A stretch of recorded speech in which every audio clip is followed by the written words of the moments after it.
I'm Leah. I'm a librarian at the Keshin-Goodman Public Library, and I'm so glad you've joined me today for Chapter 26 of Anne of Green Gables by Lucy Maud Montgomery as part of Halifax Public Library's virtual library. Now, when we left off last time, Anne Shirley had received for Christmas from Matthew a beautiful dress with puffed sleeves. Let's see what happens next in Chapter 26, The Story Club is Formed. Junior Avonlea found it hard to settle down to humdrum existence again. To Anne in particular, things seemed fearfully flat, stale, and unprofitable after the goblet of excitement she had been sipping for weeks. Could she go back to the former quiet pleasures of those faraway days before the concert? At first, as she told Diana, she did not really think she could.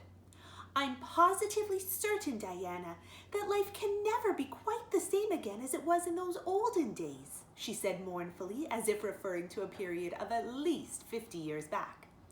"Perhaps after a while I'll get used to it, but I'm afraid concerts spoil people for everyday life. I suppose that is why Marilla disapproves of them. Marilla is such a sensible woman. It must be a great deal better to be sensible, but still, I don't believe I'd really want to be a sensible person because they are so unromantic. Mrs. Lynde says there is no danger of my ever being one, but you never can tell. I feel just now that I may grow up to be sensible yet, but perhaps that is only because I'm tired. I simply couldn't sleep last night for ever so long. I just lay awake and imagine the concert over and over again. That's one splendid thing about such affairs. It's so lovely to look back to them." Eventually, however, Avonlea School slipped back into its old groove and took up its old interests. To be sure, the concert left traces. Ruby Gillis and Emma White, who had quarreled over a point of precedence in their platform seats, no longer sat at the same desk, and a promising friendship of 3 years was broken up. Josie Pye and Julia Bell did not speak for 3 months because Josie Pye had told Bessie Wright that Julia Bell's bow, when she got up to recite, made her think of a chicken jerking its head, and Bessie told Julia. None of the Sloanes would have any dealings with the Bells because the Bells had declared that the Sloanes had too much to do in the program, and the Sloanes had retorted that the Bells were not capable of doing the little they had to do properly. Finally, Charlie Sloane fought Moody Spurgeon McPherson because Moody Spurgeon had said that Anne Shirley put on airs about her recitations, and Moody Spurgeon was licked. Consequently, Moody Spurgeon's sister Ella May would not speak to Anne Shirley all the rest of the winter. With the exception of these trifling frictions, work in Miss Stacy's little kingdom went on with regularity and smoothness. The winter weeks slipped by. It was an unusually mild winter with so little snow that Anne and Diana could go to school nearly every day by way of the birch path. On Anne's birthday, they were tripping lightly down it, keeping eyes and ears alert amid all their chatter, for Miss Stacy had told them that they must soon write a composition on a winter's walk in the woods, and it behooved them to be observant. "Just think, Diana, I'm 13 years old today," remarked Anne in an odd voice. "I can scarcely realize that I'm in my teens. When I woke this morning, it seemed to me that everything must be different. You've been 13 for a month, so I suppose it doesn't seem such a novelty to you as it does to me. It makes life seem so much more interesting. In 2 more years, I'll be really grown up. It's a great comfort to think that I'll be able to use big words then without being laughed at." "Ruby Gillis says she means to have a beau as soon as she's 15, said Diana.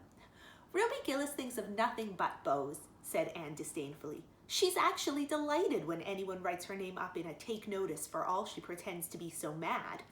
But I'm afraid that is an uncharitable speech. Mrs. Allen says we should never make uncharitable speeches. But they do slip out so often before you think, don't they? I simply can't talk about Josie Pye without making an uncharitable speech, so I never mention her at all. You may have noticed that. I'm trying to be as much like Mrs. Allen as I possibly can, for I think she's perfect. Mr. Allen thinks so too. Mrs. Lynde says he just worships the ground she treads on, and she doesn't really think it right for a minister to set his affections so much on a mortal being. But then, Diana, even ministers are human and have their besetting sins just like everybody else. I had such an interesting talk with Mrs. Allen about besetting sins last Sunday afternoon. There are just a few things it's proper to talk about on Sundays, and that is one of them. My besetting sin is imagining too much and forgetting my duties. I'm striving very hard to overcome it, and now that I'm really 13, perhaps I'll get on better. In 4 more years, we'll be able to put our hair up, said Diana. Alice Bell is only 16 and she is wearing her hair up, but I think that's ridiculous. I shall wait until I'm 17. If I had Alice Bell's crooked nose, said Anne decidedly, I wouldn't. But there, I won't say what I was going to because it was extremely uncharitable.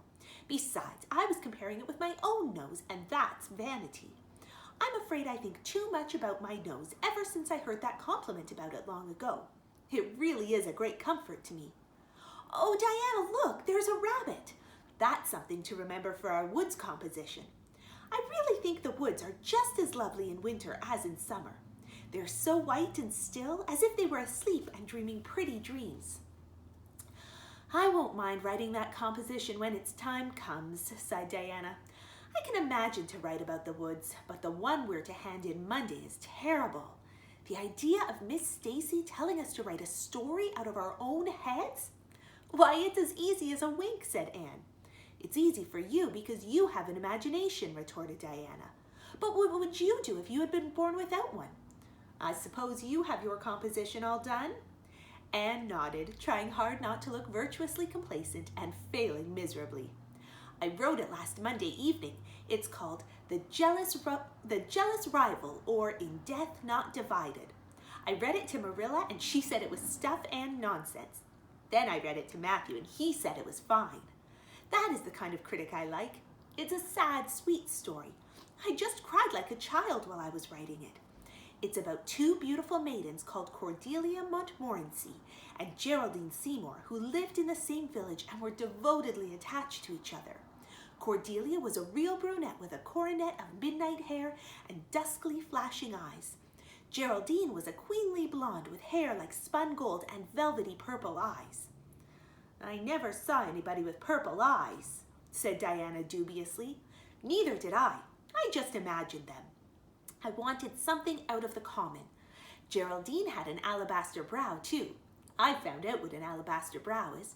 That is one of the advantages of being 13. You know so much more than you did when you were only 12. Well, what became of Cordelia and Geraldine? Asked Diana, who was beginning to feel rather interested in their fate. They grew in beauty side by side until they were 16.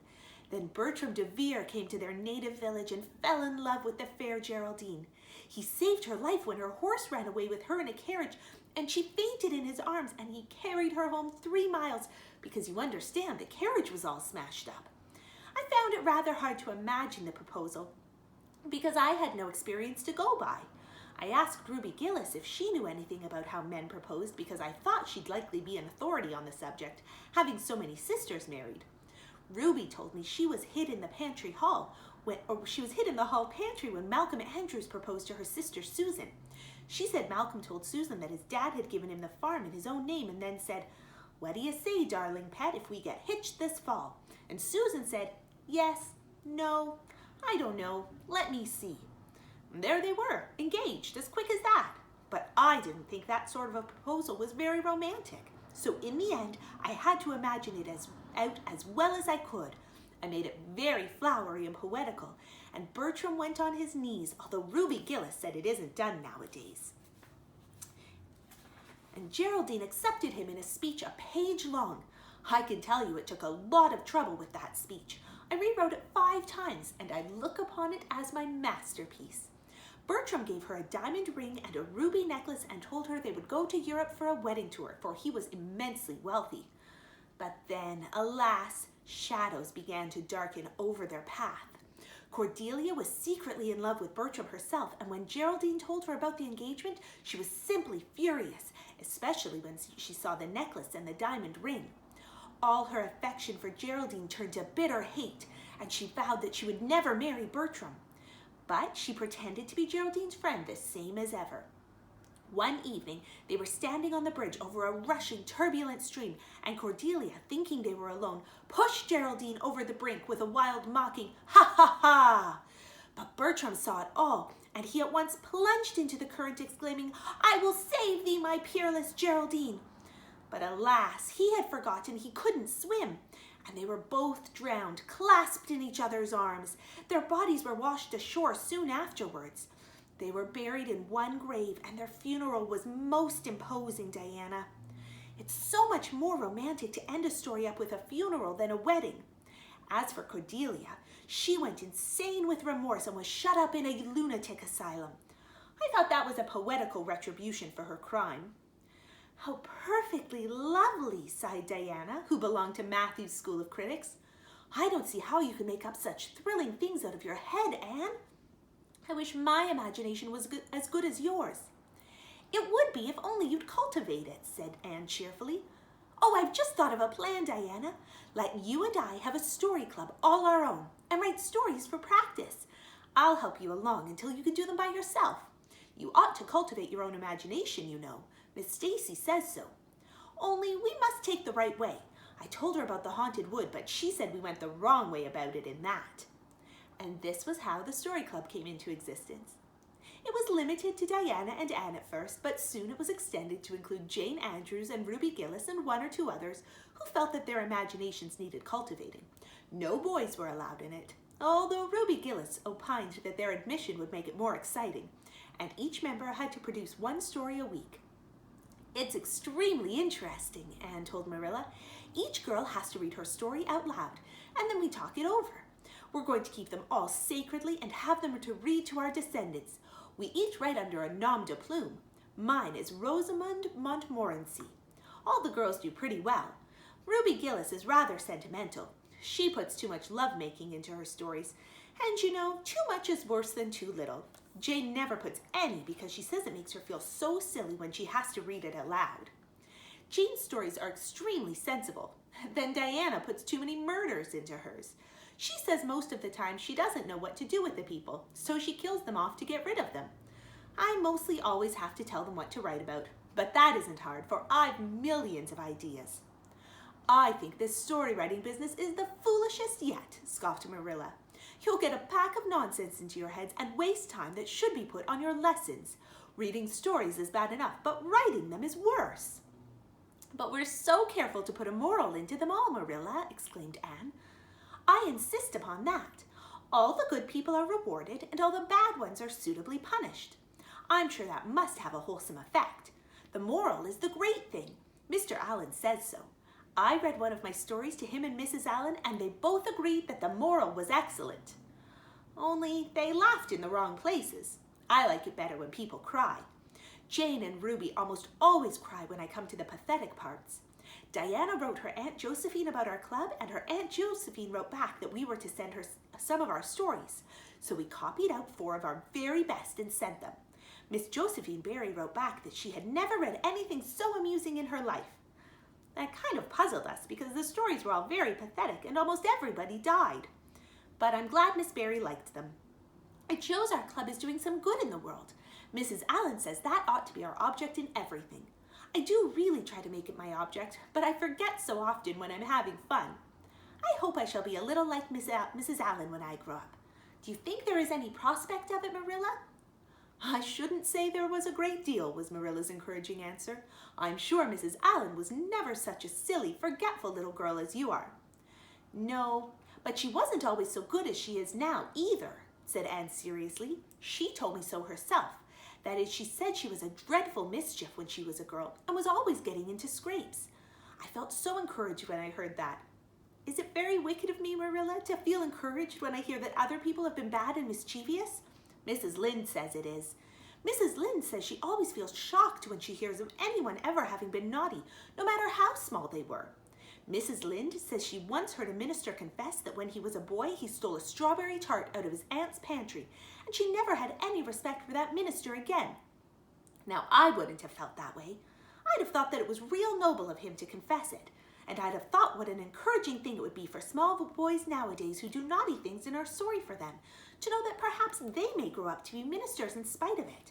That's how I feel, Marilla. The way I feel at present, said Marilla, is that it's high time you had those dishes washed. You've taken half an hour longer than you should with all your chattering. Learn to work first and talk afterwards. Thank you so much for joining me, and I hope you'll be back next time when we read chapter 27 of Anne of Green Gables.